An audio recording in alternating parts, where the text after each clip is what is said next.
அண்ணன் கேப்டன் அவர்கள் நம்மை விட்டு பிரிந்து ஓராண்டு நிறைவு. அதாவது எல்லாருக்கும் நம்மை விட்டு பிரிந்தாங்க, இந்த பூலோகத்தை விட்டு போனாங்க அப்படின்னாங்க. இந்த பூலோகத்தை விட்டு சென்றவர்களுக்கு சிவலோக பதவி அடைந்து விட்டார் அப்படின்னு சொல்லுவாங்க. அண்ணன் வாழும் பொழுதும் பெரிய பக்திமானாக வாழ்ந்தார். எல்லோருக்கும் உணவளித்தார், உபசரித்தார், உள்ளன்போடு நேசித்தார். அப்பொழுது அவர் அளிக்கத் தொடங்கிய அந்த உணவளிக்கின்ற ஒரு விஷயம் இன்னமும் நடந்து கொண்டிருக்கின்றது. நிச்சயமாக அண்ணன் அவர்கள் ஆசீர்வாதம் எல்லோருக்கும் இருக்கும். அண்ணன் அவர்கள் புகழ் மங்கவே மங்காது.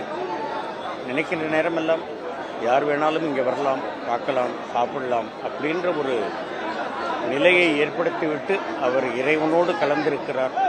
என்றென்றும் அவர் நம் உள்ளங்களில் வாழ்வார். அவருடைய ஆசீர்வாதம் நம் எல்லோருக்கும் கிடைக்கும். செய்திகளை உடனுக்குடனும் துல்லியமாகவும் தெரிந்து கொள்ள சப்ஸ்கிரைப் பண்ணுங்க.